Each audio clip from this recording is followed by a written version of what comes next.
Há momentos na vida em que o silêncio assusta mais do que o barulho. Momentos em que tudo parece suspenso. As respostas não vêm. Os sinais se confundem. E aquilo que antes parecia firme começa a balançar. A tempestade raramente avisa. Ela não marca horário. Ela não pede licença. Ela simplesmente chega. E quando chega, não testa apenas a estrutura do barco. Ela testa a estrutura interna de quem está dentro dele. Foi exatamente assim naquela noite. Os discípulos estavam onde deveriam estar. Não estavam fora da vontade de Deus. Não estavam desobedecendo. Não estavam fugindo. Eles estavam seguindo Jesus. Isso nos confronta logo de início com uma verdade desconfortável. Estar no centro da vontade de Deus não significa ausência de tempestades, significa presença no meio delas. O barco começa a se mover de forma violenta. O vento muda, as ondas se levantam, a água entra e Jesus dorme. Essa cena é profundamente simbólica. Não é descuido, não é indiferença, é autoridade em descanso. Jesus dorme porque não está reagindo ao ambiente. Ele governa a partir de um nível mais profundo.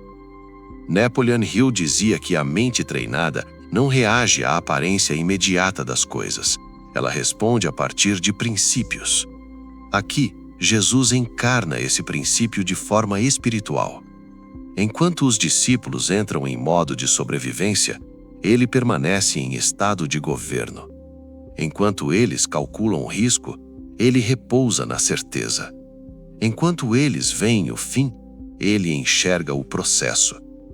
E isso atravessa gerações. O problema nunca foi a tempestade fora, sempre foi a tempestade dentro. Os discípulos acordam Jesus, não com fé madura, mas com medo cru. Senhor, salva-nos, estamos perecendo. Essa frase carrega urgência, mas ainda não carrega descanso. Quantas orações nascem exatamente desse lugar? Não da confiança, mas do desespero. Não da entrega, mas do medo de perder o controle. Jesus se levanta, e o primeiro movimento dele não é contra o vento, é contra o medo. Por que vocês são tão medrosos, homens de pequena fé?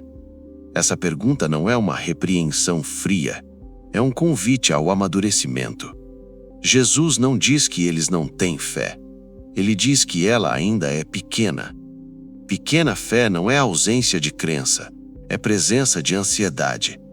Pequena fé acredita em Deus, mas ainda tenta controlar tudo.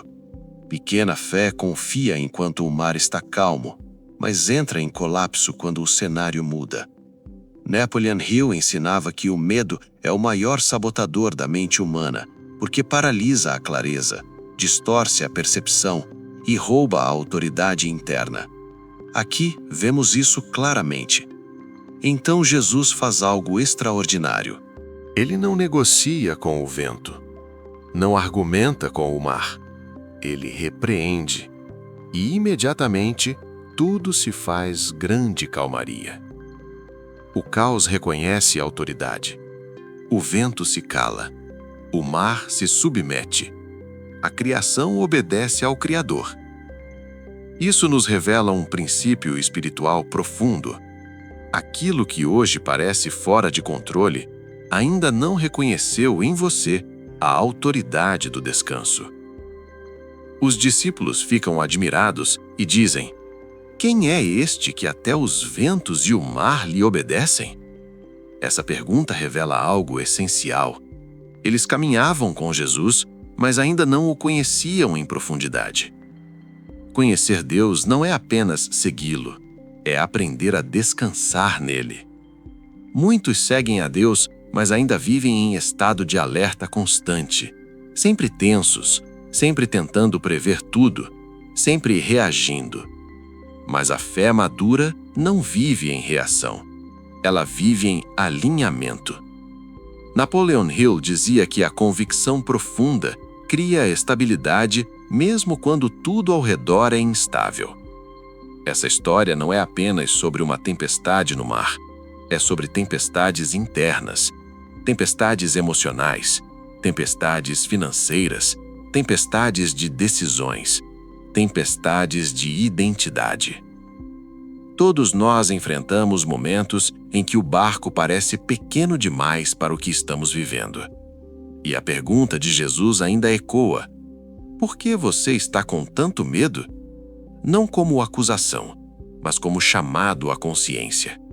Porque o medo revela onde ainda acreditamos que estamos sozinhos. Jesus não impediu a tempestade de começar, mas garantiu que ela não teria a palavra final. Isso nos ensina que Deus não remove todos os processos, mas nunca perde o controle deles. Algumas tempestades não vêm para destruir, vêm para formar. Formar maturidade, formar confiança, formar governo interior. A fé que dorme no barco não é negligência, é certeza. É saber que mesmo sem entender o caminho, o destino continua seguro. Napoleon Hill falava da fé como um estado mental treinado. Aqui vemos a fé como um estado espiritual amadurecido. A fé que descansa antes da calmaria já venceu antes do vento parar. Talvez hoje você esteja vivendo um momento assim. Nada parece claro, as ondas estão altas, o futuro parece incerto. E você ora, mas ainda ora tentando controlar. Essa mensagem não é para te culpar, é para te libertar. Porque quando a fé amadurece, o medo perde a autoridade. A tempestade pode continuar do lado de fora, mas por dentro, tudo começa a se acalmar. Os discípulos nunca mais foram os mesmos depois daquela noite. E nós também não deveríamos sair iguais das nossas tempestades. Deus não desperdiça processos. Ele usa cada um para revelar algo em nós. Enquanto você atravessa o vento, algo está sendo construído dentro de você. Confiança, entrega, descanso. E quando essa construção termina, o mar já não assusta do mesmo jeito. A verdadeira pergunta não é: quando a tempestade vai acabar? A verdadeira pergunta é: quem eu estou me tornando enquanto ela passa? Porque quando a fé amadurece, o medo já não governa. E quando o medo não governa, o vento perde força. Se essa mensagem falou com você, não foi por acaso. Inscreva-se agora no canal Receitas de Prosperidade.